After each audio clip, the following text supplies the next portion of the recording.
Ito namang Chris, hirap yata sa pag-iisip ng gagawing style ng halo-halo.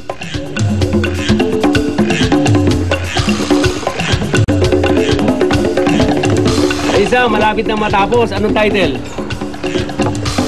Hello. Hello? Hello. Hello, it is me you're looking for? Hindi ko nga pa alam eh. Hello, hello. Hello, hello. Hello, hello. Pwede po ba yun? Corny po, no? You have to create your own name.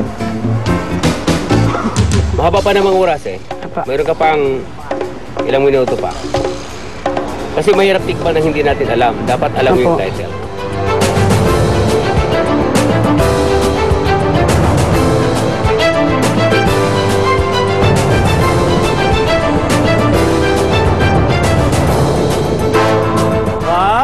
Mukhang plating na ang mga cooks natin.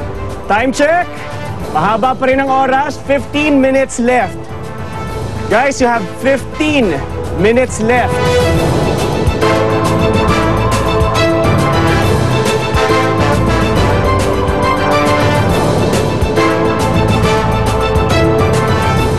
Parang ang ganda ng presentation ni Riza.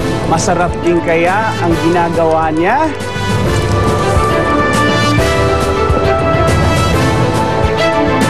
Alright, 10, 9, 8, 7, 6, 5, 4, 3, 2, 1. Hands up!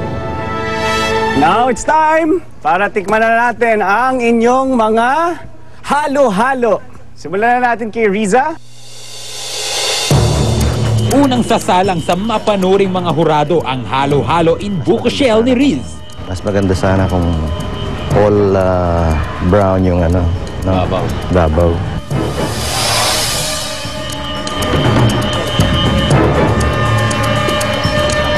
Mas lamang yung sa langka, ano? Yung buko siya, matigas ng konti, ano? Oo. Hindi siya talaga, ano? Kaya chinap mo na lang. Chinap mo siya maliliit. Dapat nung scrapin mo, yung soft portion lang ginamit. Pag malaki mo sa amin. Bali po yung sa ilalim niya, naglagay ako ng leche flan sa ilalim. Para yung hindi lang nasa ibabaw yung sarap niya pa hanggang ilalim. Tapos yung pinaka-toppings ko po, bali nilagyan ko siyang makapuno. Mapabilib naman kaya ni TJ ang masters of the table sa kanyang halo-halong rakista. Bakit halo-halong rakisa ang pangalan mo dyan? Proud lang kasi ako para kasi ang gulo ng mga nilagay na mixes. Parang hilaw. Kaya matigas eh. Yun nga yata yung nalalasahan ko medyo mapait. No? Medyo mapakla. Oo, medyo mapakla. Oo. All in all naman, yung milk and then nag-jive naman is, and then the colors are nice naman daw. But yun nga, yung saging na hilaw. Nabighani naman kaya ni Ara ang masters of the table sa pamamagitan ng kanyang mestisang halo-halo sa gata. Binuto ko muna yung water na may pandan. What I did sa pandan po, binuhol ko po siya. Kasi that's the right way daw po para lumabas yung kata. Tapos nilagay ko po yung all the ingredients. Tapos what I did, dahil I saw rice flour, gumawa po ako ng sarili kong bilo-bilo. Nanonotice mo ngayon. So, At least alam mo yung ingredients, ha? Opo. Tinagyan ko siya ng sagong maliliit para may something fun naman din. Ito na ang ginatan. Ano?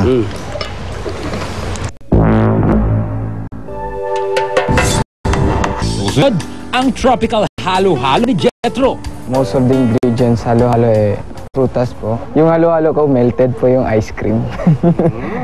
Part of artwork, ika nga, yung creativity mo. What if talagang ang ice cream is tuna? So you have to drizzle, whatever. It can be, no? Piling pwede po. You have to make do of what is available. That's ano? right.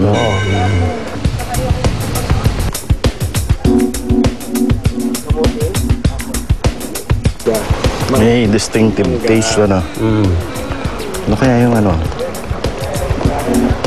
May star apple ba? Opo, meron po star apple. Tuwa sila, pero parang naisip nila rin na parang medyo ordinary rin. So, di sila ganun ka-satisfied sa dish. question. Aangat kaya sa iba ang halo-halo superstar ni Jude? Dahil po sa star, merong star apple doon sa gitna na min-mash, saka inilagay ko lang sa gitna. Ba? Halo-halo. Superstar. Hindi, ano? Maganda rin yung naisip niya. Magaling mambola. Paano mo ginawa ang iyong halo-halo superstar? Gumawa po ako ng saba ng sabang saging, tsaka strip ko rin yung gabi. The same time yung kamote po, sweet potato po. Pinatamis ko sila, medyo nilagyan ng konting vanilla po. Okay. The same time, sa halo-halo po, hindi pa ako nakatikim na merong star apple po. So ginawa ko siyang parang mash. Sa gitna talaga, binuo ko talaga yung isang star apple po. Kasi yung star apple kasi, parang yung flavor ba, hindi masyadong smelly, yung parang malakas yung smell. Hindi naman masyadong makakapekto doon sa ibang halo-halo na magka-clash yung lahat ng amoy ba, o yung taste, yung parang gano'n.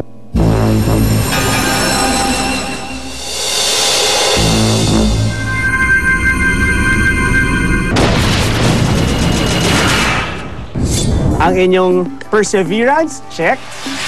Passion, check. Ngunit ang inyong originality at creativity, bumabagsak. Hindi humihinto sa pagbabalita. Bawat emosyon